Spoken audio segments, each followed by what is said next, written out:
আসসালামু আলাইকুম। আশা করি সবাই ভালো আছেন। তো আজকে আমি ষষ্ঠ সপ্তম শ্রেণীর অনুশীলনী ১.১ এর অঙ্কগুলো করব। তো প্রথমে আমাদের আছে মৌলিক গুণনীয়কের সাহায্যে বর্গমূল নির্ণয় করো। তো আমরা আগে শিখতে হবে আমাদের মৌলিক সংখ্যাটা কি। যে সকল সংখ্যাকে ১ এবং ওই সংখ্যা ছাড়া অন্য কোনো সংখ্যা দ্বারা ভাগ করা যায় না, তাকে আমরা বলতেছি কি মৌলিক সংখ্যা।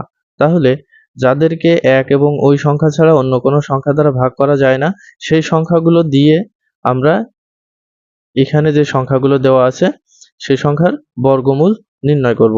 এখন দেখেন বর্গ বলতে আমরা কি বুঝি? কোনো সংখ্যাকে সেই সংখ্যা দিয়ে গুণ করলে যে সংখ্যাটা পাই সেটা হচ্ছে তার বর্গ, এবং এমন একটা সংখ্যাকে রুট ওভার করলে যে সংখ্যাটা পাই সেটা হচ্ছে তার বর্গমূল। আচ্ছা, আসেন আমরা ১ নাম্বার ক নাম্বার অঙ্কটা একটু শুরু করি। ক নম্বরে কত আছে? ১৬৯। তাহলে আমরা এমন একটা সংখ্যা দ্বারা, এমন একটা মৌলিক সংখ্যা দ্বারা কি করব? ভাগ করব। তাহলে দেখেন ১৩ দিয়ে ভাগ করলে আমরা ১৩ দিয়ে ভাগ করলে কতবার যায়? ১৩ বার। ১৩ দুইটাই কি মৌলিক সংখ্যা।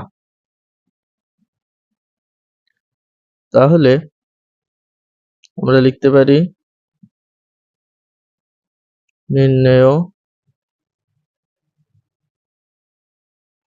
গুণনীয়ক ১৩ গুণ ১৩।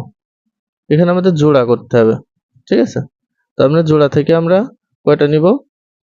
একটা নিব। তাহলে এখন দেখেন বর্গমূলটা আমরা এভাবে লিখে দিতে পারি